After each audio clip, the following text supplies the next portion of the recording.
La entrevista, el análisis, la opinión y la polémica. Cara a cara. Con los periodistas Marcos Arana y Pablo Latapí.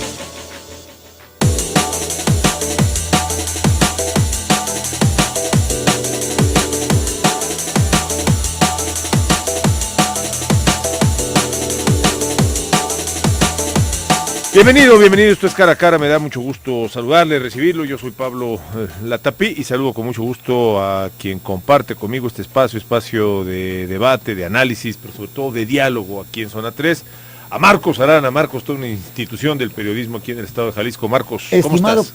Estimado Pablo, mira, yo creo que una de las carreras o actividades u oficios o tareas más apasionantes en este momento es la de ser periodista, pero el hecho de ser periodista te plantea una serie de interrogantes, Pablo. Te pone en circunstancias en donde dices, bueno, a ver, ¿qué soy? ¿A dónde voy? Aunque eso suene pues a otro tipo de cosas, ¿no? Pero, ¿cuál es mi papel en la circunstancia que está viviendo concretamente mi país, mi estado, mi ciudad, mi barrio, mi cuadra, mi manzana, ¿no? Entonces creo yo que ser periodista en este momento no solamente es riesgoso, sino que es difícil, es complejo. Mira, yo digo, mal que bien de alguna forma, quizá no seamos periodistas, pero desempeñamos el trabajo periodístico y ahorita en estos momentos encuentras una gran responsabilidad. ¿Por qué? Porque la situación que vive el país no está fácil, es una situación muy, muy complicada, están pasando cosas muy raras, por así decirlo, ¿no? Y no sabes dónde está la verdad, ¿no? Que siempre el periodismo dicen que lo que hay que buscar es la verdad. Y además tienes una serie de distorsiones, ¿no? Que te provocan los distintos medios de comunicación. ¿A qué me refiero? Por ejemplo, hoy ves una noticia creo que es en Uruguay o en Paraguay, de un grupo de estudiantes que protestan allá por la desaparición de los 43 estudiantes de Ayotzinapa. ¿Cuál es la información que ellos tienen para organizar esa protesta? ¿Sí me explico? O sea, cuando el tema es muy complejo, muy complicado y aquí no se ha resuelto, inmediatamente pues responsabilizas al gobierno, ¿no? Sí. Cuando, pues lo que pasa es que aquí no es directamente responsable el gobierno, ¿no? Quizá indirectamente, pero si alguien se los llevó y alguien los desapareció, fueron policías infiltrados por el narco y el narco, ¿estás de acuerdo? Pero ya hay una distorsión en la información. Y a eso le sumas también, Marcos, las redes sociales. O sea, porque nos gusta creer los tweets y los Facebooks que son más escandalosos, ¿no? Y que te venden más noticias y a veces más miedo. Entonces te crea más distorsión. ¿Sí me explico? Entonces, ¿con qué te quedas? ¿Con qué te quedas al final? Y la enorme responsabilidad que tenemos nosotros, quienes tenemos la fortuna, la bendición de estar al frente de un medio de comunicación, de poder evaluar, poder analizar y aventarnos a manejar la información. Fíjate, mira, en esa este ya momento, fue mi Pablo, reflexión, ya aprovechando que tenemos aquí Oye, a un maestro del periodismo, le recibimos filosofando al doctor. Mira, es que pocas veces tenemos oportunidad de dialogar con correcto. gente que está. No, y de reflexionar nosotros mismos sobre el trabajo que hacemos todos los días, ¿no? Porque trabajamos en la radio, trabajamos en la prensa, trabajamos en la televisión y pocas veces tenemos, o sea, a veces es tan dinámico esto, tan exigente, que pocas veces tenemos la oportunidad de sentarnos y reflexionar. Por eso agradecemos hoy la presencia aquí en Cara a Cara del doctor Héctor Fariña Ojeda. Él es director de la carrera de periodismo en Ocotlán, en el campus Ciénega de la UDG. Héctor, bienvenido. Muchas gracias, Pablo. Ya te recibimos con la abstracción total del mundo del periodismo en la circunstancia actual. Bienvenido. Muchas gracias por la invitación. Agradezco mucho la oportunidad de poder compartir con la audiencia. ¿De dónde eres, perdón? Soy de Paraguay, soy un periodista formado en el Paraguay, ya radicado en México hace más de 8 años, ya con cierto acento mexicano. Ya cuando regreso al Paraguay me dicen, ¿qué mexicano que viniste? Y cuando llego a México me dicen, usted no es de aquí. Bienvenido, Héctor. Gracias. Tiempos difíciles para ser periodista, tanto por lo que comenta Marcos, de que pues, es muy riesgoso, muy riesgoso. O sea, si te metes a hacer investigaciones periodísticas del tema narco, violencia, infiltraciones, grupos de poder, grupos de facto, pues te estás poniendo en riesgo tu vida, ¿no? Pero el riesgo mayor es ¿no? De cómo informar objetivo y responsablemente para no incendiar un país que está propenso a prenderse por cualquier cosita, ¿no? Yo creo que es una de las situaciones más difíciles que le ha tocado vivir al periodismo y a los periodistas, sobre todo porque tenemos una situación que es muy compleja y que tiene que ver con dos cosas. La primera es la del riesgo. Es realmente riesgoso hacer periodista en un país que tiene un índice de violencia muy alto y que está disparando contra los periodistas, y eso hace mucho más compleja la labor del periodista. Y la segunda, que creo que es aún más importante, es que nunca antes nos había necesitado tanto como ahora. Es decir, no creo que exista en la historia un momento tan crucial en el cual la información válida, verosímil, creíble, tenga tanto valor como en tiempos de crisis, porque la gente necesita saber qué es lo que está pasando, hacia dónde vamos, y sobre todo en medio de este contexto donde todo el mundo aparentemente informa y todo el mundo desinforma, y uno termina por no creer ninguna de las campanas porque no sabe ya a quién creerle. Informar en tiempos de crisis es algo complejo, es muy difícil, es de alto riesgo, y sobre todo es una urgencia a la cual los periodistas no podemos renunciar.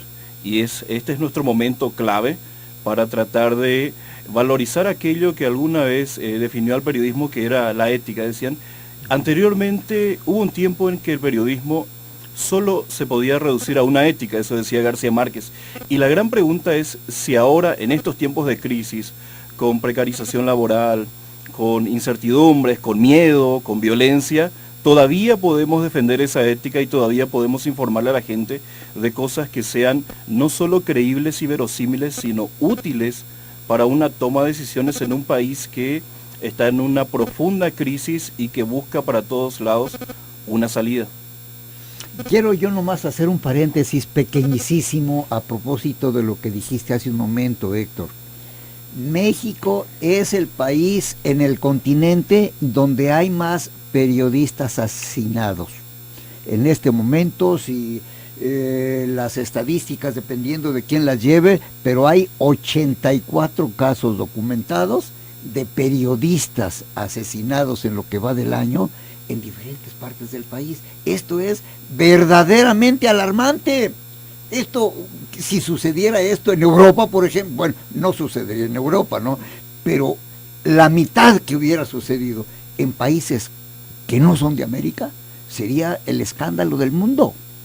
Es que es un escándalo, es matar al mensajero, es tratar de volver a aquella vieja fórmula fascista que creía que la gente no iba a hacer algo si no se enteraba de que podía hacer algo.